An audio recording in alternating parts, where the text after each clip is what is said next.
আমরা তো আছি, আমরা আমাদের নেতা সিদ্ধান্তের বাইরে নেই নাকি?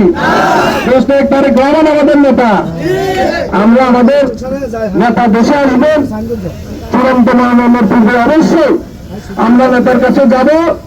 হাতিয়ার 7.5 লক্ষ মানুষ কি চাই, আমরা তারেক রহমান মহোদয়কে আমরা এটা বুঝাইতে আমরা বিশ্বাস করি আমরা সফল হব। তারপরে চূড়ান্ত মনোনয়ন, তারপরে ইলেকশন। আমরা ধানের বিরুদ্ধে ভোট করবো এই কথা আমরা বলি নাই, বুঝছি? আমাদের নেতা কর্মীরা বলছে আরে মিয়া আমরা দীর্ঘ সময় আমাদের নেতা কর্মীদেরকে আমরা নেতা কর্মীগুলো বুকে আগলায় রাখছি, কর্মীরা নেতারা আঙ্গুরে মুরব্বীরা আঙ্গুরে আগলায় রাখছে না? কর্মীর ভালোবাসা আছে না? একটু দিনে কি ভাই বদলাই যাবে না? একটু দিনে ভাই বদলাই যাবে আপনারা ভাবেন কেমনে? রাজনীতি করে কিচ্ছু কাম্য, এমপি কাম্য বললাম না, কিন্তু যতদিন বাঁচি থাকি তাদের সাথে জন্মের পর থেকে উঠে বসে তাদেরকে ছাড়ি চলে যাবো না, তাদেরকে ছাড়ি চলে যাওয়ার কোনো সম্ভাবনা আর বলতে দেখছেন? জন্ম এখানে, মৃত্যু এখানে হবে ইনশাআল্লাহ। তারেক রহমানকে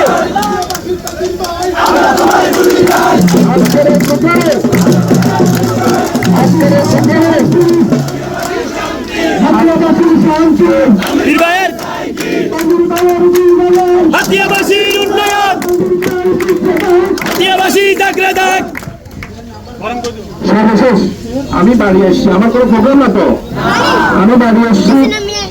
গতকালকে খুব দুঃখজনক ঘটনা ঘটেছে, সেই ঘটনার তীব্র নিন্দা জানাই।